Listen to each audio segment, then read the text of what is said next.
Moving forward, now we are going to have a keynote and brainstorming session, and the agenda for this session is Realizing Female Professional Potential and Engaging Bangladesh Women Professional Network. The moderator for this session is Ms. Rumana Rahman, Head of HR, British American Tobacco, Bangladesh. Rumana Rahman is an esteemed name in the corporate sector and HR community of Bangladesh. She has been working in British American Tobacco, Bangladesh for last 15 years. Career in HR has been aptly rewarding for her. She is the first local female top team member of BAT Bangladesh. She also made it to the executive committee at a BDT 12,000 crores turnover company at the age of 32, which is an exemplary feat. Without further ado, please welcome Ms. Rumana Rahman.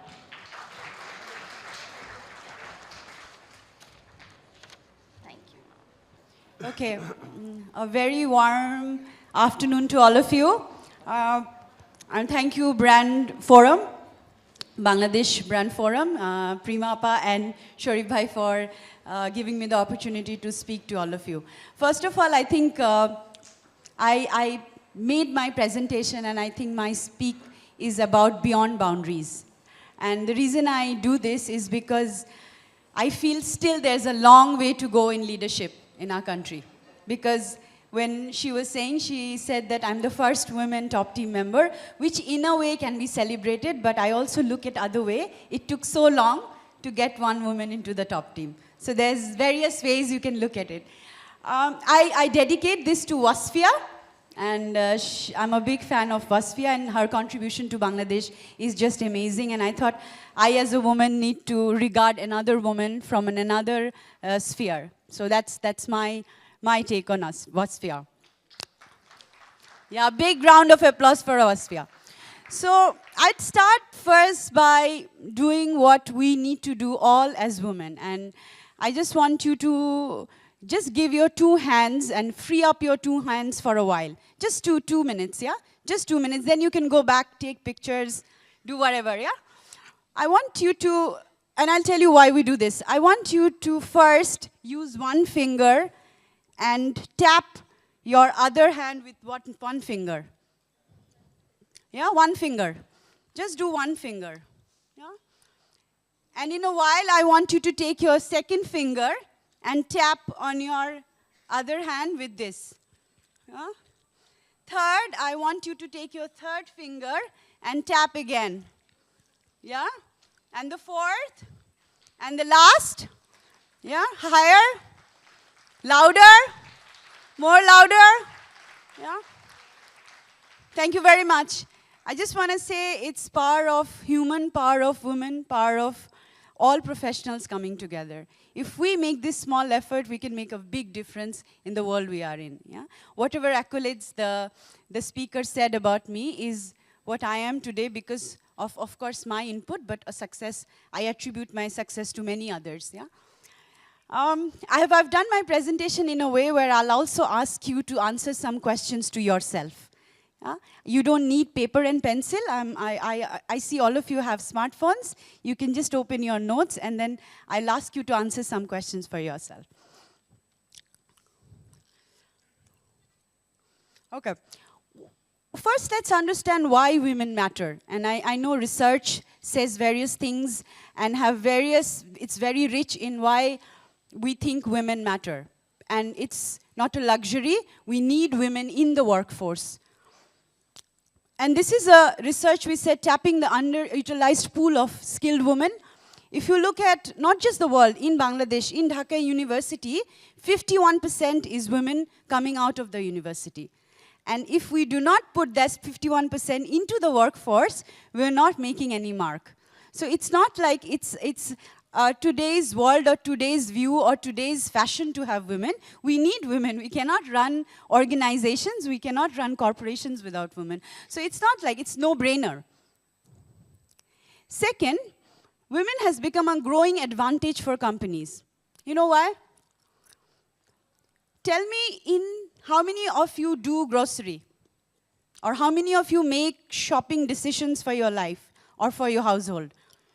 Okay? It is said that 70% of the household purchases are done by women. Yeah, even man's clothes are bought by women. I buy my husband's shoes, yeah? So in purchasing decisions, if women have such a big influence, then they need to be part of the system where those decisions are being made, where those brands are being built, where those products are being built. So if women do not represent in that organization in right numbers, in right levels, they will not be able to make those choices.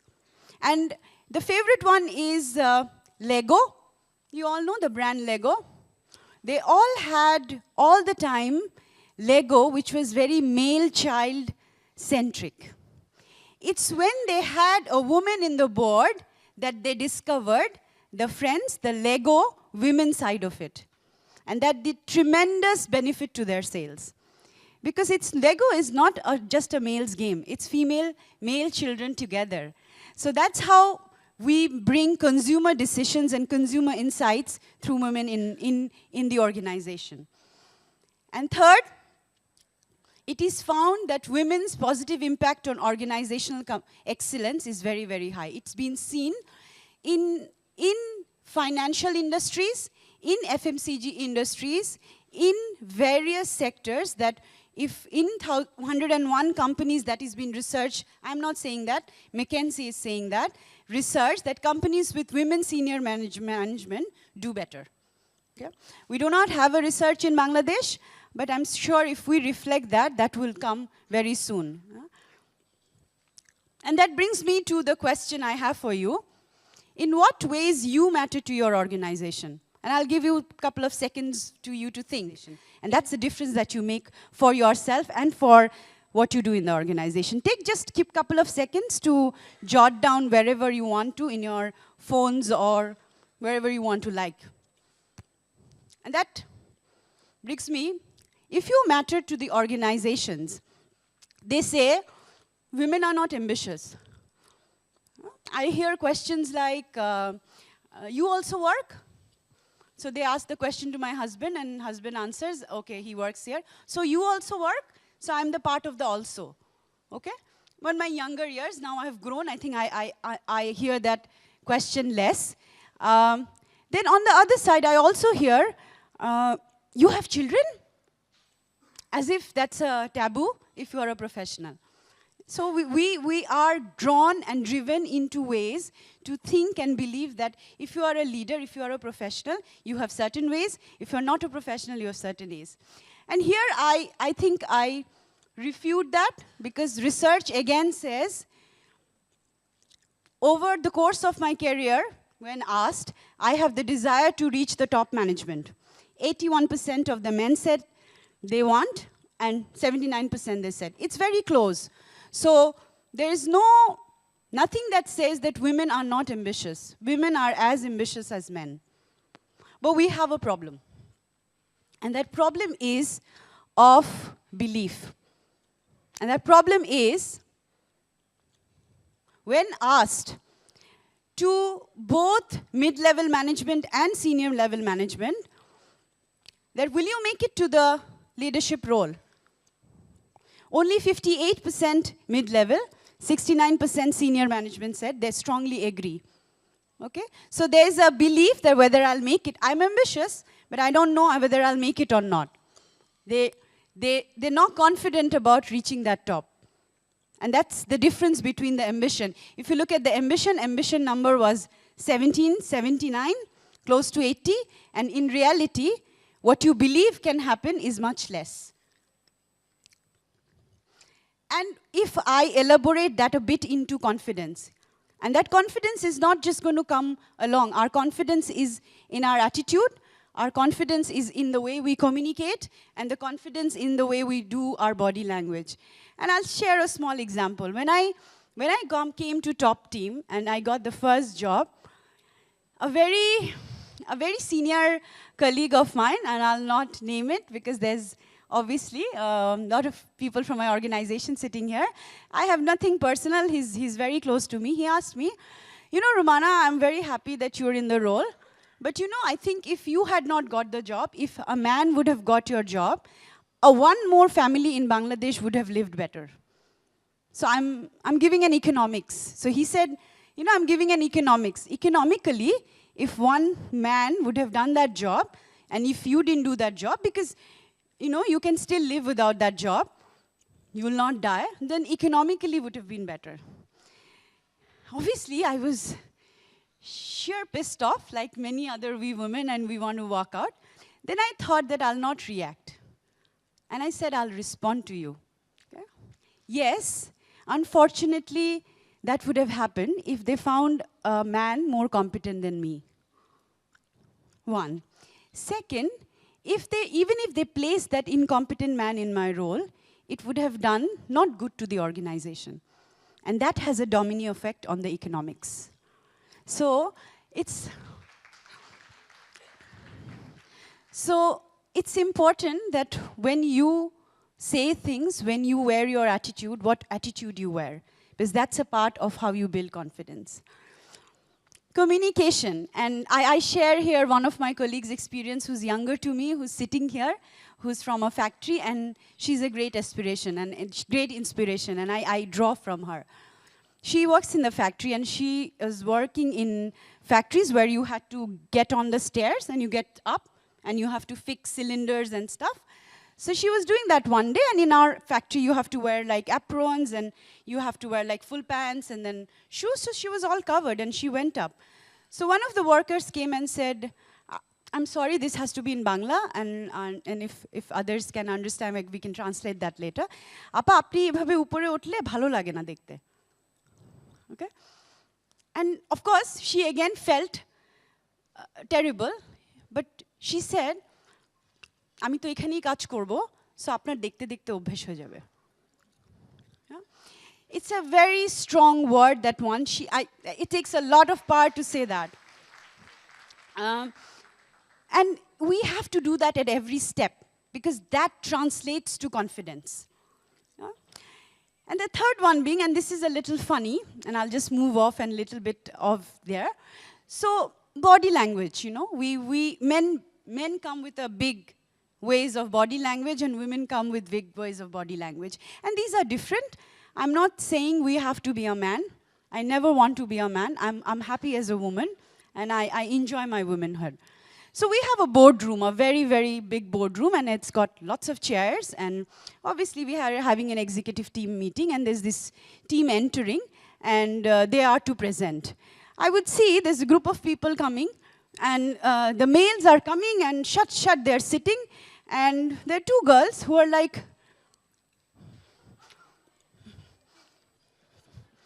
mane keu amake na dekhuk, and I go away. Yeah? That has changed a lot.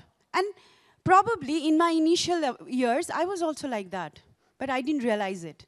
That this sends such a weak message to the people who are sitting in the boardroom, who think that you do not have the confidence, no matter what content you have in your presentation, no matter what content have you in your plan. These are very important messages that we give.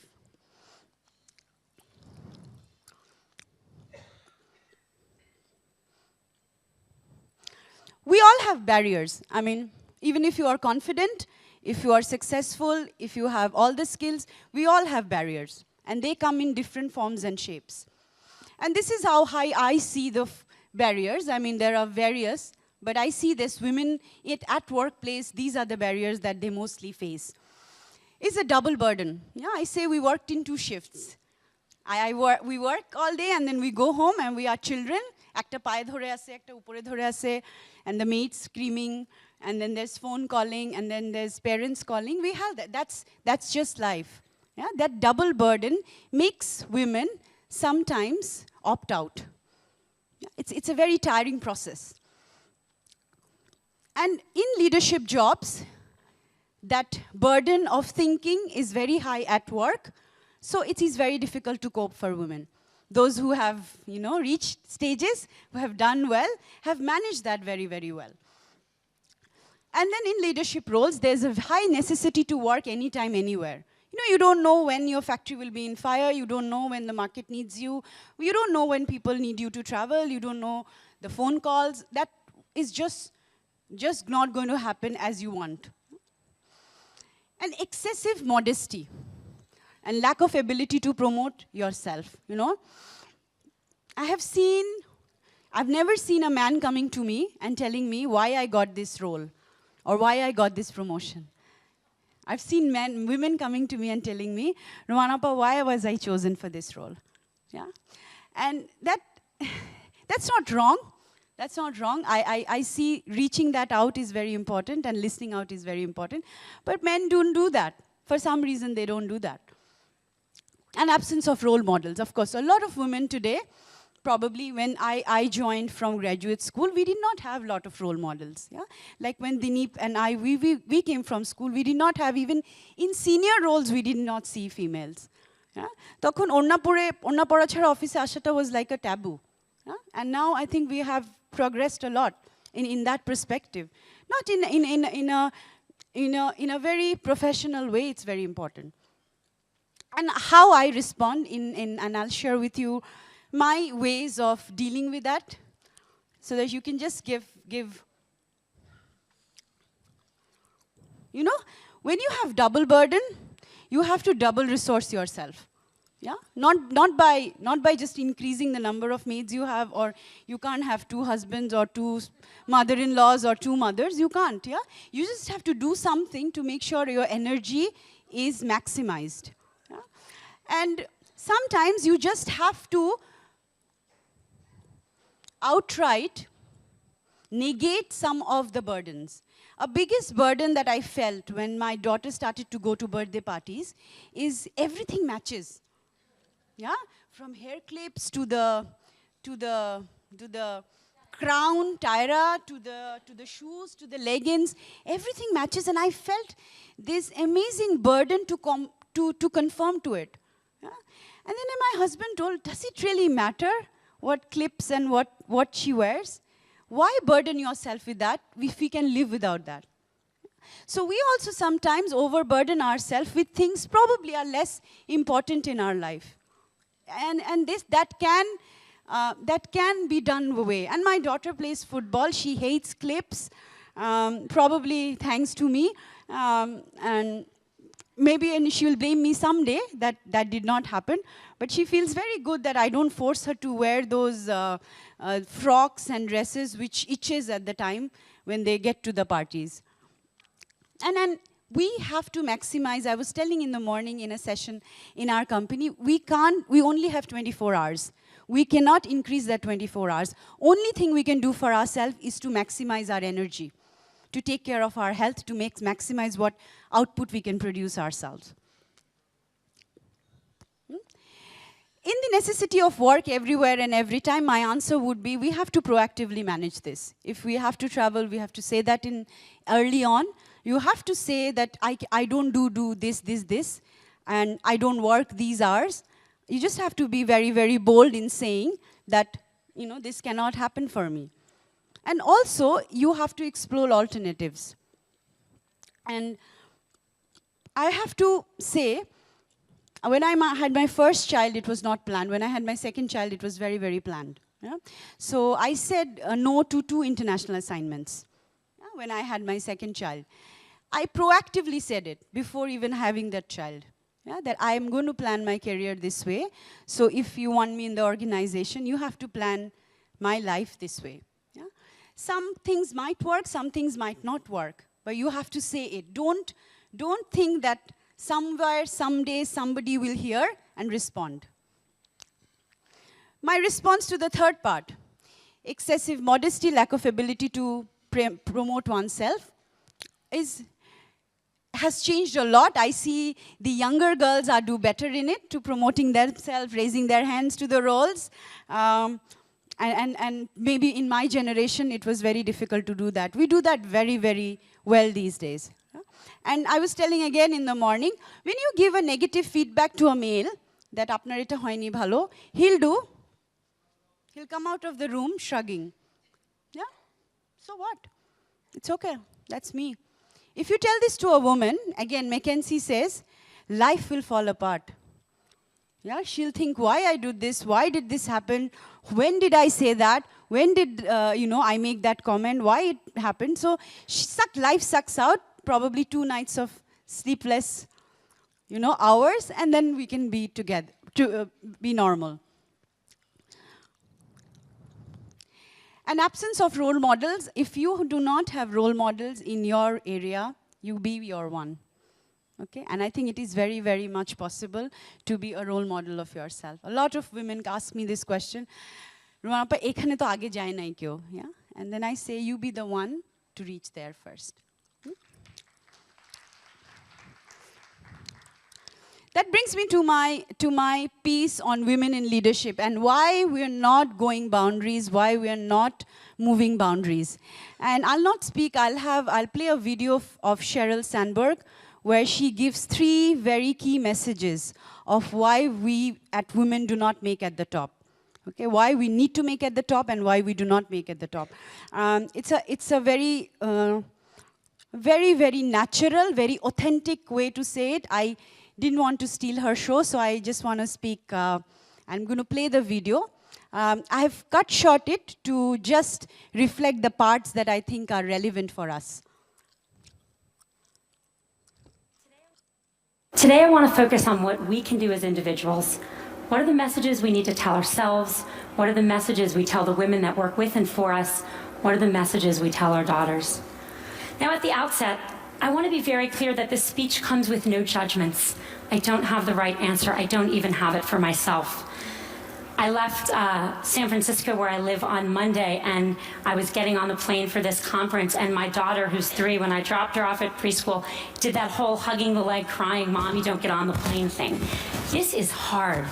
I feel guilty sometimes. I know no women, whether they're at home or whether they're in the workforce, that don't feel that sometimes. So I'm not saying that staying in the workforce is the right thing for everyone.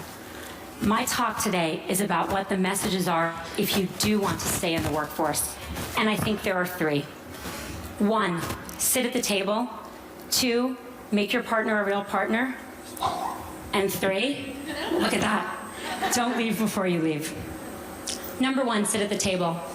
Just a couple weeks ago at Facebook, we hosted a very senior government official, and he came in to meet with senior execs from around Silicon Valley. And everyone kind of sat at the table, and then he had these 2 women who were traveling with him who were pretty senior in his department, and I kind of said to them, sit at the table, come on, sit at the table. And they sat on the side of the room. When I was in college, my senior year, I took a course called European Intellectual History. Don't you love that kind of thing from college? Wish I could do that now. And I took it with my roommate, Carrie, who was then a brilliant literary student and went on to be a brilliant literary scholar. And my brother, smart guy, but a water polo playing pre-med who was a sophomore. The 3 of us take this class together. And then Carrie reads all the books in the original Greek and Latin, goes to all the lectures. I read all the books in English and go to most of the lectures. My brother is kind of busy. He reads 1 book of 12 and goes to a couple of lectures, marches himself up to our room a couple days before the exam to get himself tutored. The 3 of us go to the exam together, and we sit down, and we study, sit there for 3 hours in our little blue notebooks. Yes, I'm that old. And we walk out, and we look at each other, and we say, how'd you do? And Carrie says, boy, I feel like I didn't really draw out the main point on the Hegelian dialectic. And I say, God, I really wish I had really connected John Locke's theory of property, the philosophers that follow. And my brother says, I got the top grade in the class. You got the top grade in the class? You don't know anything. The problem with these stories is that they show what the data shows.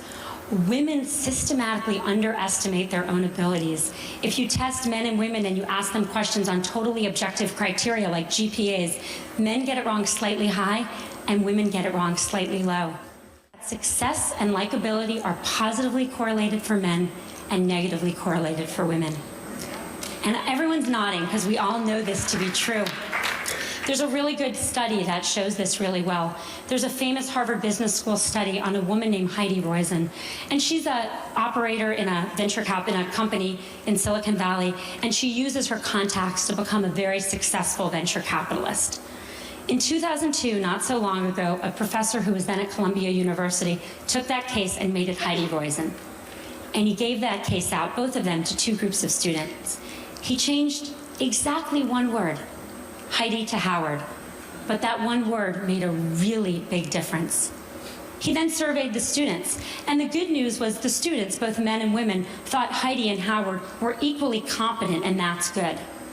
The bad news was that everyone liked Howard. He's a great guy. You want to work for him. You want to spend the day fishing with him. But Heidi, not so sure. She's a little out for herself. She's a little political. You're not sure you'd want to work for her. This is the complication. We have to tell our daughter and our colleagues, we have to tell ourselves to believe we got the A, to reach for the promotion, to sit at the table. And we have to do it in a world where for them there are sacrifices they will make for that, even though for their brothers there will not. The saddest thing about all of this is that it's really hard to remember this, and I'm about to tell a story which is truly embarrassing for me, but I think important. I gave this talk at Facebook not so long ago to about 100 employees. And a couple hours later, there was a young woman who works there sitting kind of outside my little desk, and she wanted to talk to me. And I said, okay, and she sat down and we talked, and she said, I learned something today. I learned that I need to keep my hand up. I said, what do you mean? She said, well, you're giving this talk, and then you said you're going to take 2 more questions, and I had my hand up with lots of other people, and then you took 2 more questions, and I put my hand down, and I noticed all the women put their hand down, and then you took more questions. Only from the men. And I thought to myself, wow, if it's me, who cares about this obviously, giving this talk, during this talk, I can't even notice that the men's hands are still raised and the women's hands are still raised. How good are we as managers of our companies and our organizations at seeing that the men are reaching for opportunities more than women? We've got to get women to sit at the table. Message number 2, make your partner a real partner. I've become convinced that we've made more progress in the workforce than we have in the home. The data shows this very clearly. If a woman and a man work full-time and have a child, the woman does twice the amount of housework the man does, and the woman does 3 times the amount of childcare the man does. So she's got 3 jobs or 2 jobs, and he's got 1. Who do you think drops out when someone needs to be home more? The causes of this are really complicated, and I don't have time to go into them, and I don't think Sunday football watching and general laziness is the cause. I think the cause is more complicated. I think as a society, we put more pressure on our boys to succeed than we do on our girls. I know men that stay home and work in the home to support wives with careers, and it's hard. When I go to the mommy and me stuff and I see the father there, I notice that the other mommies don't play with him. And that's a problem, because we have to make it as important a job, because it's the hardest job in the world, to work inside the home for people of both genders if we're going to even things out and let women stay in the workforce. Message number 3, don't leave before you leave. I think there's a really deep irony to the fact that actions women are taking, and I see this all the time, with the objective of staying in the workforce actually lead to their eventually leaving. Here's what happens. We're all busy. Everyone's busy. A woman's busy. And she starts thinking about having a child. And from the moment she starts thinking about having a child, she starts thinking about making room for that child. How am I going to fit this into everything else I'm doing? And literally from that moment, she doesn't raise her hand anymore. She doesn't look for a promotion. She doesn't take on the new project. She doesn't say, me, I want to do that. She starts leaning back. The problem is that, let's say she got pregnant that day, 9 months of pregnancy, 3 months of maternity leave, 6 months to catch her breath. Fast forward 2 years, more often, and as I've seen it, women start thinking about this way earlier. When they get engaged, when they get married, when they start thinking about trying to have a child, which can take a long time. One woman came to see me about this, and I kind of looked at her, she looked a little young, and I said, so are you and your husband thinking about having a baby? And she said, oh no, I'm not married. She didn't even have a boyfriend. I said, you're thinking about this just way too early. But the point is that what happens once you start kind of quietly leaning back? Everyone who's been through this, and I'm here to tell you, once you have a child at home, your job better be really good to go back, because it's hard to leave that kid at home. Your job needs to be challenging. It needs to be rewarding. You need to feel like you're making a difference. And if 2 years ago, you didn't take a promotion and some guy next to you did, If 3 years ago you stopped looking for new opportunities, you're going to be bored because you should have kept your foot on the gas pedal. Don't leave before you leave. Stay in. Keep your foot on the gas pedal until the very day you need to leave to take a break for a child, and then make your decisions. Don't make decisions too far in advance, particularly ones you're not even conscious you're making.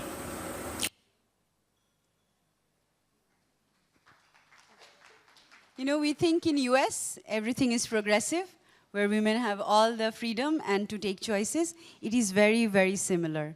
So when I shared the example of the boardroom, it's very similar. Nirupama shared the story of Howard and Heidi. I'm sure if we do this research in Bangladesh, it will not be very, very dissimilar. So don't think that the world out there is very different and doesn't happen in Bangladesh. The issues with women, the taboos, the biases are very similar across. Very, very similar across.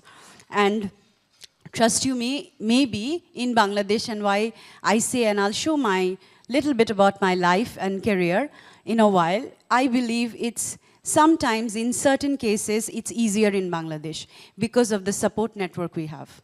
And I say that because I've seen my friends in US, in Canada, in Australia, they find it very difficult because childcare is very, very expensive.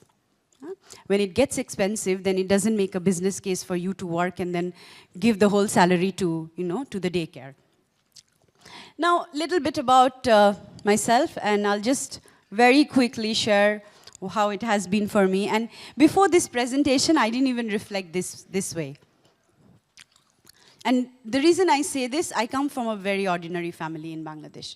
A very ordinary family, which is why I believe all the families from Bangladesh, all the girls in Bangladesh can make it.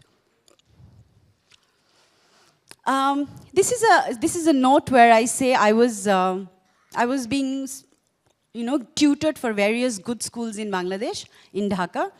And my mother took me to various these tutors. This was 1980s. I'm not that young.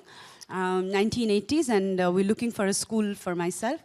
And guess what? I didn't get admission in any school in Dhaka. The top schools in Dhaka, the Holy Cross and the Vikranesa of the world. Yeah? That put me into a lot of emotional downturn for my parents. So obviously I went to a neighborhood school, and I started school at the age of obviously 5. And then we moved to India. My father got posted. Worked in the Ministry of Foreign Affairs. We posted. And that obviously did a lot of dent to my confidence. And I then obviously appeared for various schools in India. And I got to, when I sat for the admission, and the test was very different than what I did in Dhaka. I skipped a class. So I did not do grade 2. That definitely did a lot to my confidence, because the schools here, probably I had to learn, and my memory did not do much favor to me. That style difference gave a very huge favor to me in the type of the assessment. So I skipped a grade, and that, I think, was the start of my parents' confidence on me. I started to live by myself from the age of 16. My parents, my father got posted back to Dhaka, and I have 2 brothers. He decided to leave me back and bring the brothers home because I was in 11th grade. So to him, it did not matter. He saw that 3 children, one's 1 year is left, so she needs to stay back. The others would move Dhaka. So obviously my mom, they then felt no, she probably needs to come with us. My father was very, very adamant, and he made me stay back. And I felt that they favored their sons more. Yeah? But in a way, they probably had more confidence in me, and they left me behind. And that was at the age of 16 in Delhi. Delhi was better then, much better than it was 1994. And that's where I started, all by myself, and that, I think, is a very huge contribution to what I am today of independence. And then I moved back to Dhaka again. And I finished my 12th grade and moved to Dhaka, and I was admitted to Dhaka University. The reason I say this bus is an amazing symbol when I started to move in this bus. We didn't come from an affluent family. My father could not have a car which could drop all 3 children in the school and colleges and various spaces, so I used the university bus. A lot of women tell me that if you're not from an affluent background, you will not make it to the leadership role. I completely say that's wrong. It doesn't matter which background you come from, because probably it's how you function your brain, how you build your capabilities brings you to the leadership roles. And again, my parents moved to US, leaving me behind. Again, because my father could afford an Ivy League for only 1 child. And I had already gotten into IBA, I was in my 2nd year. It didn't make sense for me to go. If I went, probably I would have gone into a community college. And my brother, younger brother, who was super smart, he got the chance. And I stayed back, and I finished my education, again by myself. I stayed with my uncles, and I finished my... These 2 actions of my parents tells me that they had a huge confidence in me, in where I built. When I asked my dad today, why you did that? He told me, among my 3 children, I felt you could take care of yourself most. So it was not something that he did only, it's something probably implicitly I demonstrated, which we all demonstrate. Probably we do not realize it, we don't say it. Coming back, BAT is the only place I applied for, and I got a job, and I joined. The day I joined, before that, there was a burglary at my uncle's place. Yeah? So there was these burglars who came in, and they had a rod, so they hit it here, and I remained unconscious. My cousins were hit. This is a place in behind Prime Minister's office. And of course, I had all the bandage back. People who were in the organization then, so it was 14th of February, and I joined 15th of February. So the burglary happened on 13th of February. So 15th, I joined with that bandage. Yeah? So everybody's like, why you joined with the bandage, and why did you have to come? And you could have taken time off. I didn't know. I mean, in current days, we would not let anyone of that sort come to work, or I wouldn't know. But I just felt that's my first job. No matter what happened, I had to go. Yeah? And that, what it did to me, whatever mental trauma I had of that burglary went off by just joining. What Cheryl said, when you have kids, you're also in a lot of blues. When you go back, your workplace gives you something that makes you live, yeah? That makes you, gives all those things, occupies your brain. And that's something that I remember from joining the first days. I say this because we also have to skill up for the places we work in. I studied in English medium, and I had Hindi as my second native language. So I did not learn Bangla. But they said, if you do not learn Bangla, tumi Bangla na shikle, we cannot confirm you.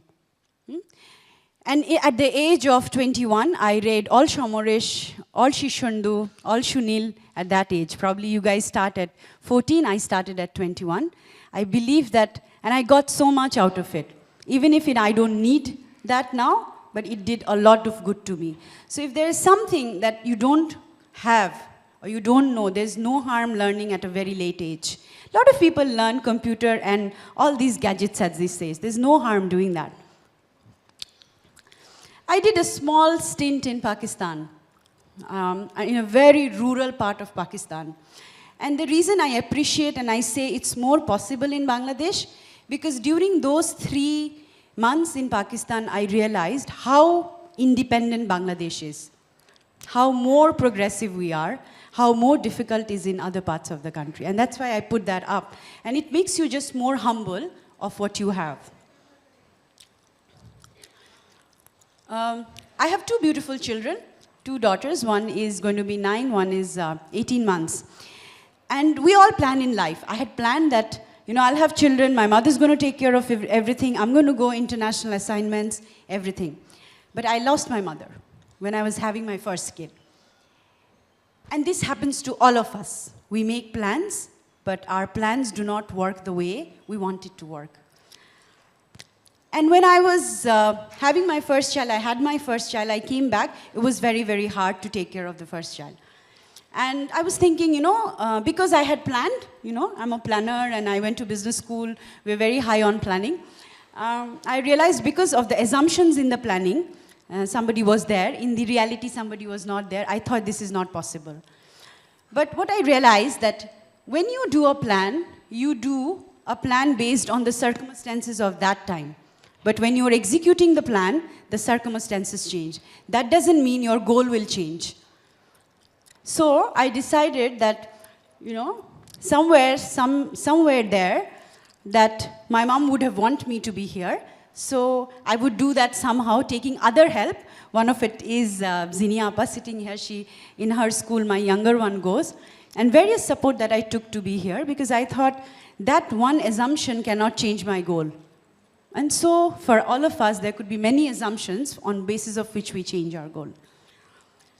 And then, when I was my daughter was 1.5 years old, I got a very interesting international opportunity, and I went to do that in Hong Kong for 1.5 years. And that was a very great experience I had.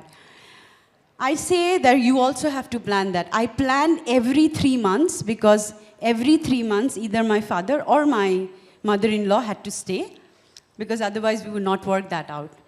And I planned that very, very long back, and which is why I think I could execute that very well. And when I was having my second child, I had various thoughts in my mind. And I thought whether I could do it, I could not do it. A lot of people tell me, you are having second child, isn't one enough for your professional career? I had my second child because I wanted to have a friend for my first one. Yeah?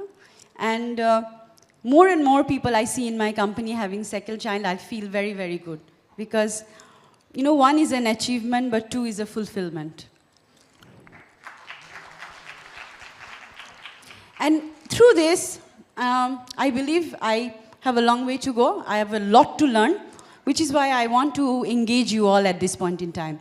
And the reason I told Shoribhai, I'll come and I'll speak is, I think I need to give back something to the women, to the next generation. And if there are around 200 people, 200 women sitting here, or 150 women sitting here, if I multiplied that 100 with 300 women, I want you to write 2 names of women from your university, from your organization, from your entrepreneurship that you're going to help grow.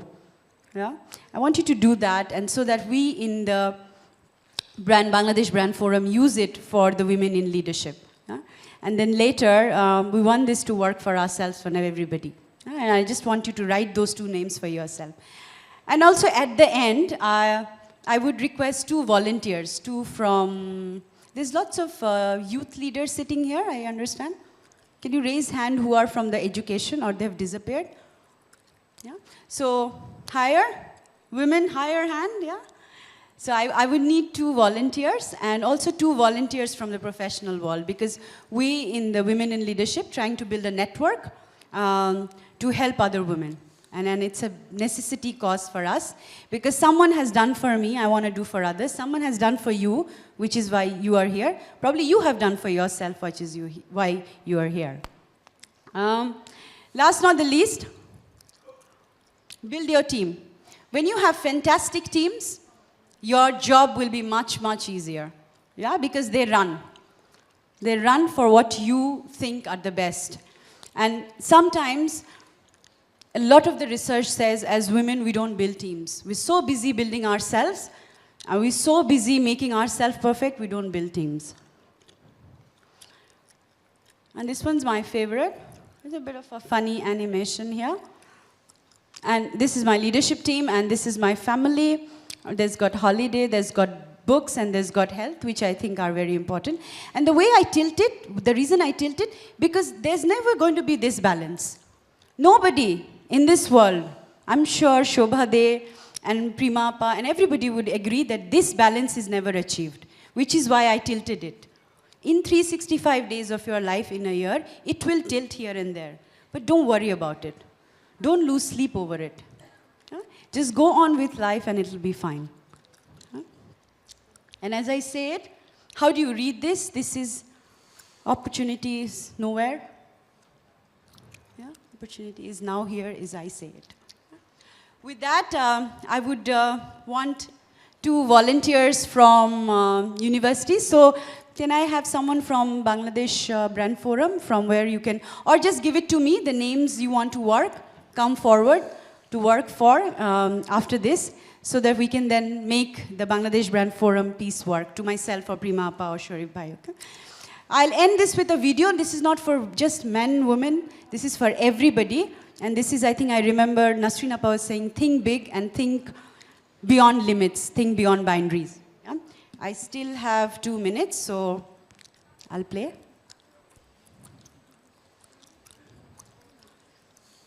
Heavier than air flying machines are impossible. Lord Kelvin, 1895. The boy is a hopeless composer. Beethoven's music teacher. When the Paris exhibition closes, electric light will close with it, and no more will be heard of it. Erasmus Wilson, Oxford University, 1878. I think there is a world market for about 5 computers. Thomas J. Watson, Chairman, IBM, 1943. It's amazing, isn't it? Despite such low expectations, people can still achieve the extraordinary. Well-informed people know it is impossible to transmit the voice over wires. The thing would be of no practical value. Editor, Boston Post, 1865. Throughout history, people have proved that it is possible to think big, even when the world appears to doubt them. Elvis Presley is a kid with greasy hair, dirty songs, and no future. Talent Scout, 1956. Louis Pasteur's theory of germs is ridiculous fiction. Professor of Physiology, Toulouse, 1872. Successful individuals don't focus on how things can't be done. They think about how things could be done. Ray Kroc failed as a real estate agent before founding the McDonald's empire. Individuals who think big don't see the future as an obstacle. They see it full of opportunity. Einstein was 4 years old before he spoke, and his teachers told him he would never amount to much. Walt Disney was fired by the editor of a newspaper for having no good ideas. And when everyone else is giving their reasons why it can't be done, I have a dream. think big. Think big. Thank you very much.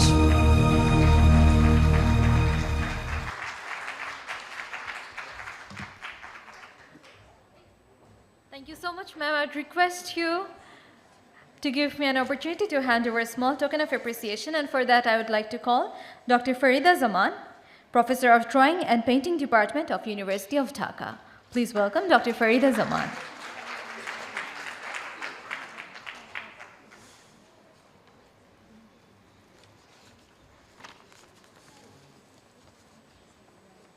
Ladies and gentlemen, that was Ms. Rumana, Head of HR, British American Tobacco of Bangladesh.